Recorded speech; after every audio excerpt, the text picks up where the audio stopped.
ஸ்ரீமதே ராமானுஜாய நமஹா. ஆழ்வார் எம்பெருமானார் ஜேயர் திருவடிகளே சரணம்.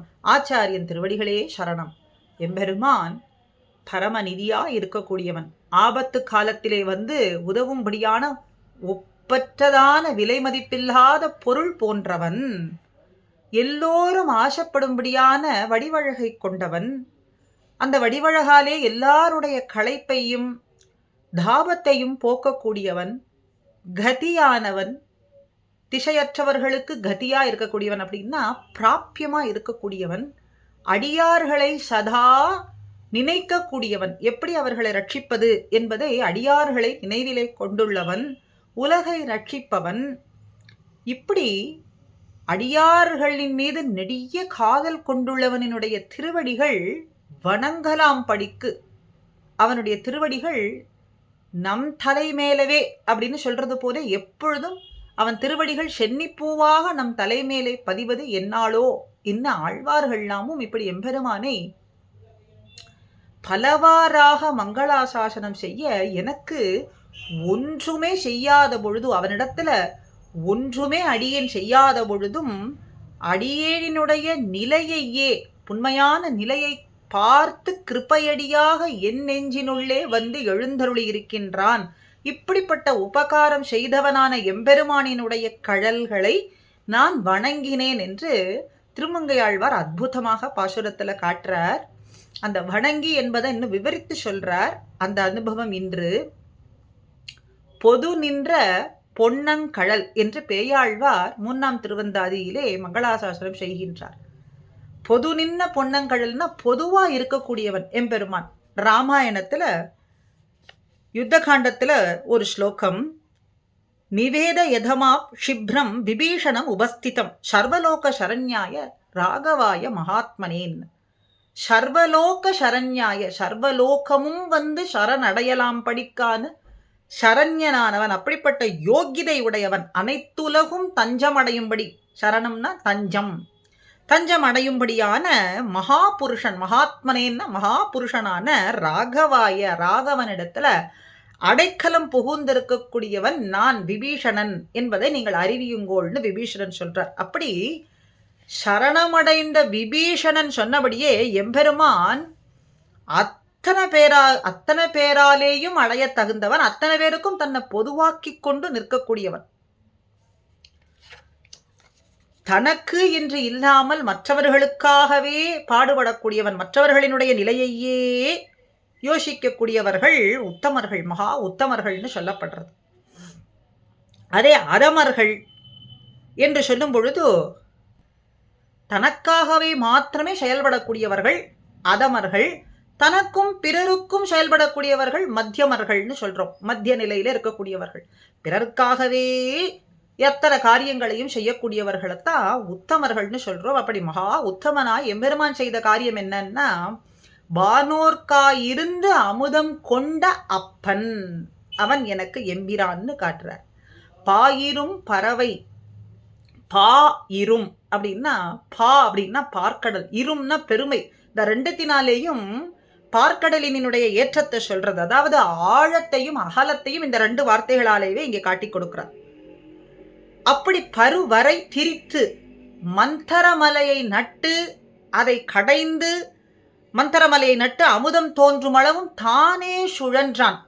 அப்படி வைத்த திறமை இந்த இடத்துல எம்பெருமானுடைய திறமை சொல்லப்படுறது. பாயிரும் பருவரை திரித்து வானோர்க்காயிருந்து அமுதம் கொண்ட அப்பனை தன்னா தேவர்களுக்கு என்றே செயல் செய்யும்படிக்கு ஆக்கி வைத்தவன்.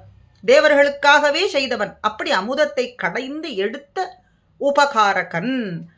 அப்படி இப்படி எம்பெருமான் இறங்கி அடுத்தவர்களுக்காகவே பிறருக்காகவே காரியம் செய்கின்றான். பொதுவாகவே இருக்கின்றான். அனைவராலேயும் அடையப்படும்படியாகவே இருக்கின்றான்னு சொன்ன பொழுதிலும் ஆசை இல்லாதவர்கள் அவனை அடையவில்லைன்னு சொன்னா அது அவர்களுடைய குறையே தவிர எம்பெருமானிட குறையே கிடையாது.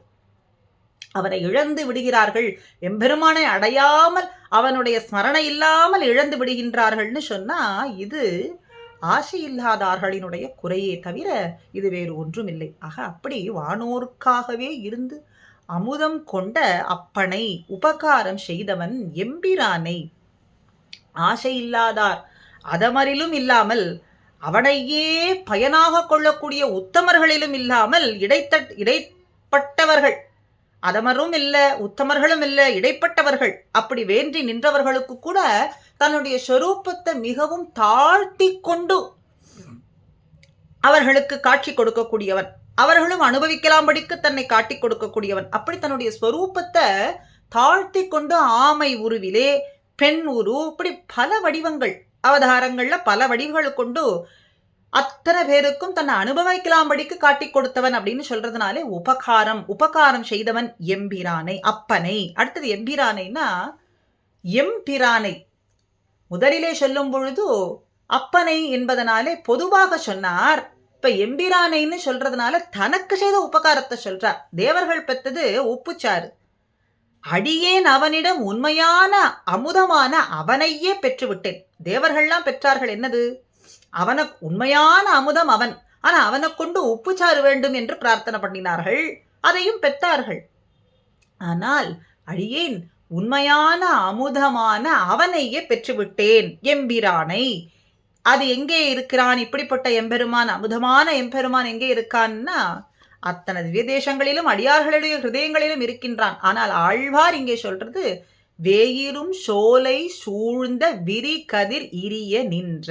வேயிரும் சோலை, மாயிரும் சோலை மேயன்னு திருமாலிரும் சோலை என்கின்ற திருநாமத்தை உடைய திருமலையை இங்கே சொல்றார். மேவி உரை கோவில் என்ன ஆழ்வார் வாக்கு.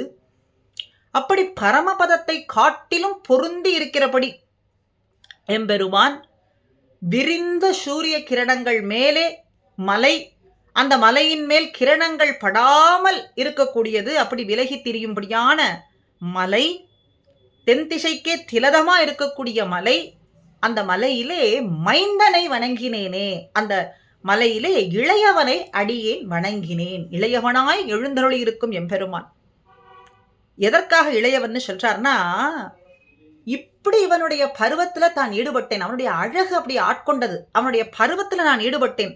அப்ப இவனை ஆழ்வார அடிமை கொள்ளுவதற்காகவே இப்படி திருமாலிரும் சோலை மலை மேலே எழுந்து நின்று அருளுகின்றான். நின்ன பிறகு இவனுடைய இளமை மிகுந்திருக்கும்படியா சொல்றது.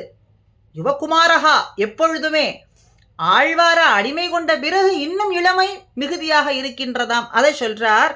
அப்பனை அப்படின்னு 2 அடியாலே இங்கே சொல்றதுனாலே முதல் 2ஆம் அடியில முதுமையை சொல்லி மைந்தனைன்னு சொல்லும் பொழுது இளமையையும் சேர்த்து சொல்றார். அப்ப இரு பருவமும் சந்திக்கக்கூடிய இடத்திலே இருக்கக்கூடியவன் இளமை, இந்த இடத்துல முதுமை, அப்படி 2 பருவமும் சேர்ந்திருக்கும்படியான சந்திக்கும்படியான ஒரு இடத்திலே இருக்கக்கூடியவன் தான் மாயிரும் சோலை மேவிய மைந்தன்.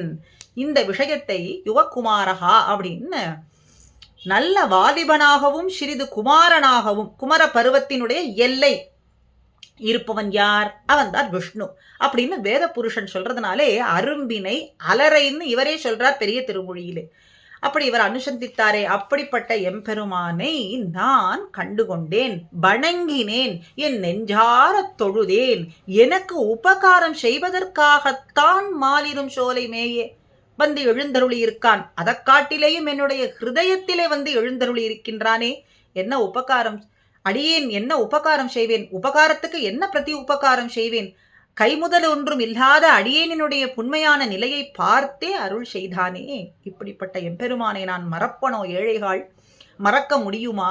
வணங்காமல் தான் இருக்க முடியுமா? ஆசைப்படாமல் தான் இருக்க முடியுமா? அவனை ஸ்மரிக்காமல் தான் இருக்க முடியுமான்னு கேட்கிறார். நாமும் ஆழ்வார்னுடைய பாசுரத்தின் மூலமாக நம் ஹிருதயங்களிலேயும் எம்பெருமான் எழுந்தருளி இருப்பதற்காக ஆழ்வார் பாசுரங்கள் மூலமாக நாமும் பிரார்த்தித்து ஸ்மரிப்போம். ஆழ்வார் எம்பெருமானார் ஜீயர் திருவடிகளே சரணம். ஆச்சாரியன் திருவடிகளே சரணம்.